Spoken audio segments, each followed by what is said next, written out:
Kwa majina naitwa Dr. Trifonia Ngailo, mkufunzi kutoka Taasisi ya Teknolojia Dar es Salaam.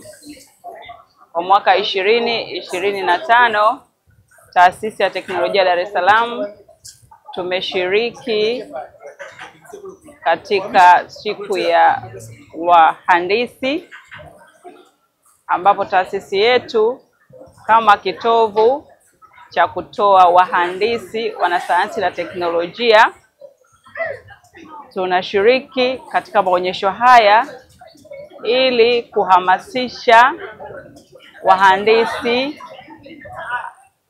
wanateknolojia ili waweze kutambua umuhimu wa kuleta vijana wao katika taasisi yetu ambayo ndiyo inaibua wahandisi na wabunifu mbalimbali.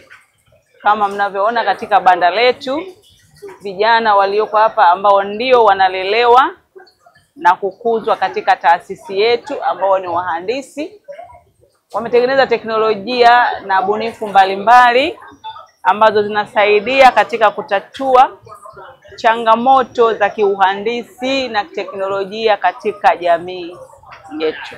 Katika taasisi yetu ya teknolojia tuna kozi mbalimbali za uhandisi ambazo tunazitoa, ambazo ndizo zinazoibua bunifu ambazo tumekuja nazo. Bunifu za uhandisi wa mitambo ambapo tumeleta mashine mbalimbali, tumeleta bajaji ambazo ni kutokana na bunifu za kubadilisha kutoka kutumia petroli na kuweza kutumia umeme na gesi. Tuna bunifu za uhandisi katika vifaa tiba katika mahospitali ambazo zinasaidia kutatua changamoto za kiuhandisi katika vifaa ambavyo vinatumika katika mahospitali ili kuweza kutibu magonjwa mbalimbali. Pia tumeleta bunifu ambazo ni katika teknolojia ya ngozi mbalimbali ambazo zinatokana na wanyama kutoka taasisi yetu ya teknolojia Dar es Salaam Mwanza campus. Katika bunifu hizo ambazo zina bunifu na vipaji mbalimbali ambavyo tunaibua katika taasisi yetu, zimetoa hamasa kubwa hasa kwa watoto wa kike ambao wengi wanaona kozi za uhandisi ni ngumu kwao, lakini tumeibua vipaji mbalimbali vya watoto wa kike ambao tumewaleta katika maonyesho haya, ambao wanahamasisha mabinti na watoto wa kike ili wasione kwamba uhandisi ni kitu kigumu.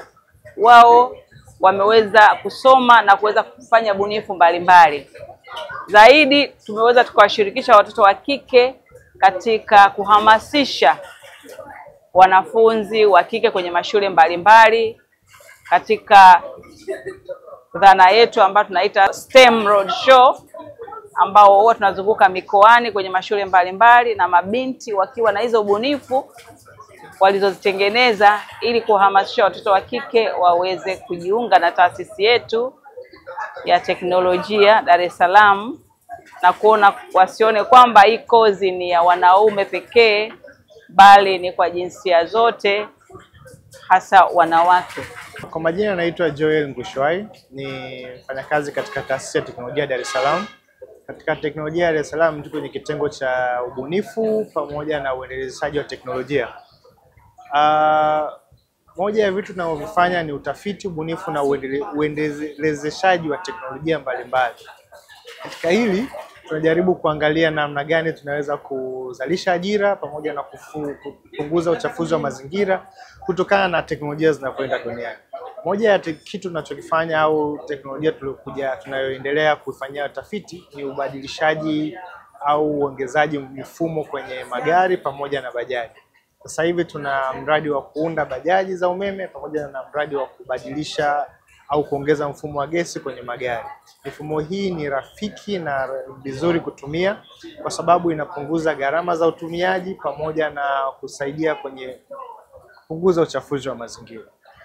Kuna aina mbili za bajaji ama inayofanyika. Moja ni kuunda bajaji na nyingine ni kubadili bajaji za umeme, na nyingine ni kubadili mfumo wa bajaji za mafuta kwenda kuwa bajaji za umeme.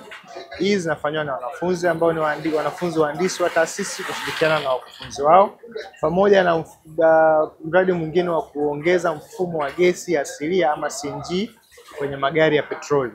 Mfumo hii ni nafuu na inakata zaidi ya nusu ya matumizi ya mafuta ya kawaida. Tukizungumzia mradi wa bajaji za umeme na baiskeli, zinatumia umeme mdogo ambao unaweza kwenda zaidi ya kilomita 150 kwa kuchaji mara moja, na pia ina uwezo wa kubeba mpaka kilo 500. Na kutekeleza haya tunaenda moja kwa moja kulingana na kampeni za serikali za kimataifa za kupunguza hewa chafuzi kwenye mazingira. Kwa kutumia mfumo wa bajaji na kutumia gesi asilia, tunapunguza uzalishaji wa kaboni ambayo ni changamoto sahizi sana kwa dunia, inayosababisha ongezeko la joto na athari zingine za kiafya na za kimazingira. Kwa majina naitwa Hosea Stanley Kimaro. Nimetokea katika taasisi ya teknolojia Dar es Salaam.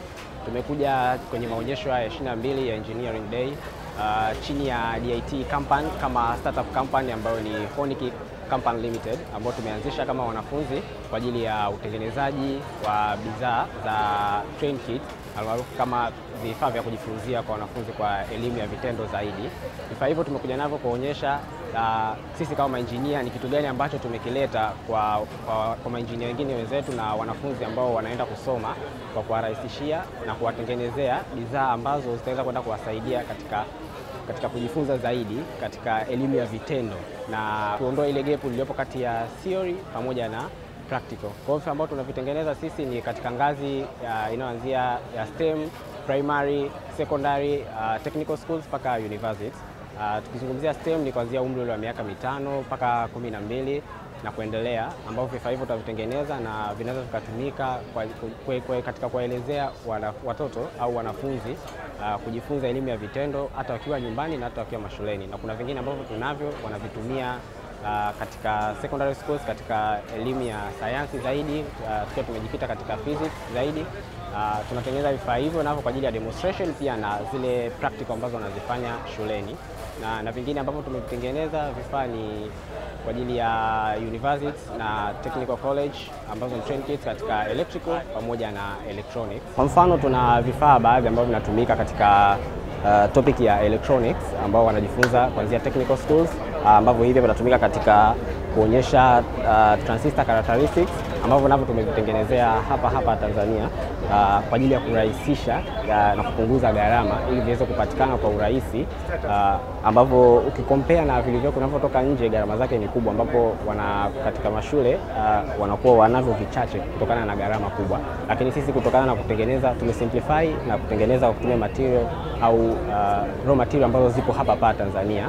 Kwa hiyo tunaziuza katika bei ambayo ni nafuu na zinakuwa affordable katika mashule wanazo, ili kuweza kuongeza wigo wawe nazo nyingi, ili at least wanafunzi, kwa sababu changamoto iliyopo mashuleni sasa hivi ni kwamba vifaa ni vichache kuliko wanafunzi. Kwa hiyo tunachokifanya ni kutengeneza vifaa vile katika bei ambayo ni rahisi, ili tuweze kwenda kuviuza vifaa viwe vingi kukidhi mahitaji ya wanafunzi ambao vitaendana na idadi ya wanafunzi waliopo.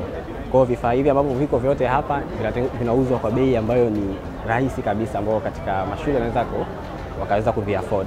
Kwa mfano ukiangalia kwa vifaa ambavyo tumekuja navyo, ukiangalia katika compare na gharama za nje, vingi vinauzwa bei ambayo ni zaidi ya laki, lakini sisi bei zetu ziko chini kiasi kwamba wanaweza wakanunua kwa bei ile ambayo wangenunua kimoja wakaweza kununua hata vitatu hadi vinne wakawa navyo. Kwa hiyo changamoto ambazo tumeenda kukutana nazo baada ya kupita katika mashule, walikuwa wanatoa suggest kwamba wanashindwa pia kuonyesha au kufundisha ile elimu ya vitendo zaidi, kwa sababu wanakuwa wana kifaa kimoja alafu wanafunzi ni wengi. Kwa hiyo changamoto inakuja kwamba hawawezi kutumia kifaa kimoja kuelezea wanafunzi wengi. Kwa hiyo baada ya kupita kuangalia pia kinachowalazimu wao kuwa na kifaa kimoja ni nini, wanasema ni gharama. Kwa hiyo tukaja kuangalia namna gani ambayo tunaweza kutengeneza wakawa na vifaa vingi katika mashule kwa gharama ambayo ni affordable katika shule zote.